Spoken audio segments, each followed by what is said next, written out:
जो सीएए है, जिसको हिंदी में कहेंगे नागरिकता संशोधन कानून, ये घोर संविधान विरोधी कानून है और ये नरेंद्र मोदी के गिरोह ने सीधे अंबेडकर के संविधान पर हमला बोल दिया। 15 लाख रुपए सबको अकाउंट में देने थे। आज भी मैंने अपना अकाउंट चेक किया, 15 पैसा नहीं आया है। सीएए के पक्ष में है या विरोध? मैं घोर विरोध करता हूँ। लोकसभा का चुनाव नजदीक है। इस दौरान जो कल है, केंद्र सरकार ने सीएए लागू कर दिया। पहले कुछ दिनों पहले लगातार इसको लेकर विवाद चला था, लेकिन अब कल इसको पूर्णतः केंद्र सरकार ने लागू कर दिया। हमारे साथ बातचीत करने के लिए पूर्व आईपीएस अमिताभ दास जी, कैसे देखते हैं सीएए लागू हो गया? ये जो सीएए है, जिसको हिंदी में कहेंगे नागरिकता संशोधन कानून, ये घोर संविधान विरोधी कानून है, असंवैधानिक और अनकॉन्स्टिट्यूशनल कानून है और ये नरेंद्र मोदी के गिरोह ने सीधे अंबेडकर के संविधान पर हमला बोल दिया है। इसलिए मैं बाबा साहेब अंबेडकर की मूर्ति लेकर ये बात कर रहा हूं। अब मैं दर्शकों को समझाता हूं कैसे ये संविधान विरोधी है। जो भारत का संविधान है वो धर्मनिरपेक्ष संविधान है, सेकुलर है, और उसकी प्रस्तावना में भी उल्लेख है कि भारत एक धर्मनिरपेक्ष राष्ट्र है। इसका यह मतलब हुआ कि भारत सरकार किसी भी व्यक्ति के साथ धर्म के आधार पर भेदभाव नहीं कर सकती है। लेकिन ये जो सीएए है, इसमें मुस्लिम शरणार्थियों और गैर मुस्लिम शरणार्थियों के बीच धर्म के आधार पर भेदभाव किया गया है। कैसे? सीधे सरकार कह रही है कि गैर मुस्लिम शरणार्थियों को नागरिकता दी जाएगी। गैर मुस्लिम कहां से आ गया? आप सीधे कहते शरणार्थियों को नागरिकता दी जा सकती, गैर मुस्लिम कहां से आ गया? ये तो घोर आपत्तिजनक है ना। तो कहने का यह मतलब कि यह संविधान विरोधी कानून है और इसका कश्मीर से कन्याकुमारी तक शांतिपूर्ण विरोध होगा। ऑलरेडी कई राज्यों ने ऐलान कर दिया है कि वो लोग अपने अपने राज्य में नहीं लागू करेंगे। जैसे पश्चिम बंगाल की ममता बनर्जी ने ऐलान कर दिया है कि पश्चिम बंगाल में कानून नहीं लागू होगा। केरल के मुख्यमंत्री विजयन ने ऐलान कर दिया है कि केरल में कानून नहीं लागू होगा। धीरे धीरे और भी जो राज्य हैं जहां गैर भाजपा दलों की सरकार है, वो इसी तरह के ऐलान करेगी और इस कानून को अंततः सुप्रीम कोर्ट में चुनौती दी जाएगी और सुप्रीम कोर्ट भी इस कानून को कूड़ेदान में फेंक देगा।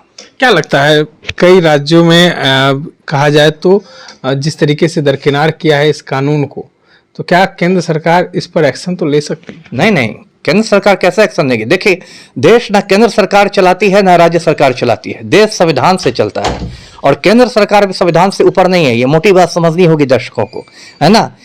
और ये मामला फिर सुप्रीम कोर्ट में जाएगा और सुप्रीम कोर्ट फैसला करेगा इस कानून की संवैधानिकता पर, है ना। इसलिए कोई भी राज्य सरकार कह सकती है कि ये संविधान विरोधी कानून है, हम इसको नहीं लागू करेंगे। 6040 जो है पेपर पड़े हुए हैं नागरिकता लेने के लिए।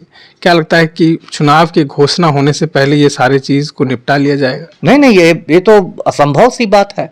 ये देखिए, मैं दो बातें दर्शकों को कहता हूं। इसका टाइमिंग देखिए आप सीए का।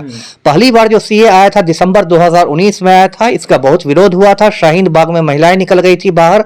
फिर देश भर में आंदोलन हुआ था। मैंने खुद बिहार में 14 सभाओं को संबोधित किया था, सीए विरोध की सभाओं को। और उसके बाद फिर कोरोना की महामारी आई थी और सीए ठंडे बस्ते में चला गया था। 4 साल से इस पर कोई चर्चा नहीं हो रही थी। अभी टाइमिंग देख लीजिए। इसका टाइमिंग इसलिए महत्वपूर्ण है क्योंकि एक तो नरेंद्र मोदी का उद्देश्य है कि जो चुनावी बॉन्ड का जो मुद्दा है अभी तूल पकड़ता जा रहा है। सुप्रीम कोर्ट में मोदी सरकार की मतलब गर्दन फंस चुकी है और जब स्टेट बैंक ऑफ इंडिया उसका विवरण देगा तो और ये सरकार बेनकाब होगी।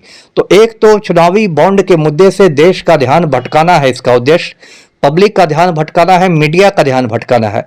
दूसरा ये उद्देश्य है कि मोदी, ये जो भाजपा है, ये फिर से चाहती है ध्रुवीकरण हो लोगों का, धर्म के नाम पर सांप्रदायिक आधार पर हिंदू मुसलमान हो। भाजपा तो भारत जलाओ पार्टी है, तो इसलिए इसको अभी लाया गया है। भाजपा को तो मुसलमान का वोट मिलता नहीं, इस कारण भी लोग कह रहे हैं कि ये ऐसा कानून लाया गया है। वही तो मैं कह रहा था कि और मुसलमानों को और जो कट्टर हिंदुओं में एक कट्टरता की भावना लगा के कि हम लोग मुस्लिम विरोध की राजनीति कर रहे हैं इसलिए हमें वोट दीजिए, ये भाजपा के पुराना आप समझ कह सकते हैं एक तुरुप का पत्ता है या जो है, जब उसका सारे मुद्दे खत्म हो जाते हैं तो वो एक हिंदू मुसलमान का मामला शुरू कर देती है। तो इस बार भी भाजपा के खिलाफ जमीन पर बहुत लहर है क्योंकि कोई भी तो मुद्दा मोदी जी ने अपना कोई भी वादा तो पूरा किया नहीं।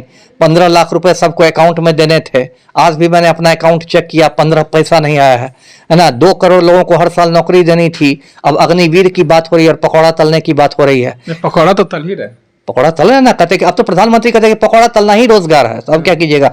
अब देश के सारे इंजीनियर, सारे डॉक्टर मिलकर पकौड़ा तलें और खाएं, क्या दिक्कत है? राम मंदिर के आगे बेचे ठेला लगा के। अब तो बेरोजगार कहते हैं ना कि राम लला हम आएंगे ठेला वहीं लगाएंगे। तो देश के सारे बेरोजगार जाए मंदिर के आगे ठेला। सारे बेरोजगार बताएंगे कि नहीं मोदी जी? एकदम बताएंगे। मैं आपके चैनल के माध्यम से भविष्यवाणी करता हूं कि देश के सारे बेरोजगार एक हो जाएंगे और प्रधानमंत्री को बेरोजगार आप सीए के पक्ष में है या विरोध में? मैं घोर विरोध करता हूं, घोर विरोध, विरोध ही नहीं, घोर विरोध। चलिए, ये थे हमारे साथ पूर्व आईपीएस अमित आजाद, जिन्होंने कहा कि सीए का ये घोर विरोध करते हैं।